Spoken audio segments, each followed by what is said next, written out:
Il faut venir à 5-6 heures le matin quand le soleil se lève et qu'on a fait des coulées de béton. Avec le soleil qui se lève derrière nous, qui se couche en face, avec Montréal qui est en feu, c'est absolument presque indescriptible. Donc la partie haubanée du pont, qui se trouve au milieu du pont, c'est vraiment la partie la plus distinctive du futur ouvrage. Derrière moi, vous avez l'amorce du pylône principal du pont haubané, c'est la partie en béton. Il va culminer à 170 mètres, ce qui est un peu plus haut que le mât du stade olympique. Cette section mesure un peu plus que 500 mètres et se trouvera au milieu du futur pont qui, lui, au total, mesurera 3,4 km. Donc il y a 42 pieux caissons qui ont été forés dans le fond du lit du fleuve, de façon à ce que les pieux soient ancrés 10 mètres dans le rocher.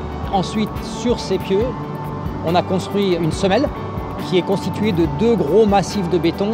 Et au-dessus de cette semelle, on va installer les éléments préfabriqués des jambes du pylône.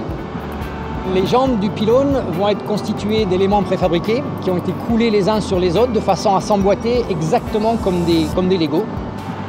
Sur la partie supérieure qui sera coulée en place, pour chaque coulée de 6 mètres, on va noyer dans le béton une grosse poutre d'ancrage sur laquelle viendront se fixer les haubans qui vont maintenir le pont en position.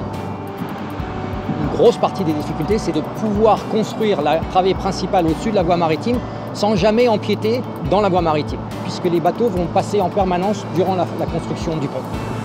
L'échéancier étant un des défis principaux de la construction de cet ouvrage, il a été décidé de préfabriquer le plus possible des composants du pont définitif, de façon à pouvoir accélérer au maximum la phase de construction proprement dite. La construction d'un pont comme ça, c'est une suite infinie de défis. Et pour moi, ainsi que tous les membres de mon équipe, il y a une fierté qui est palpable chaque jour, parce qu'on ne peut pas faire ce métier sans être passionné.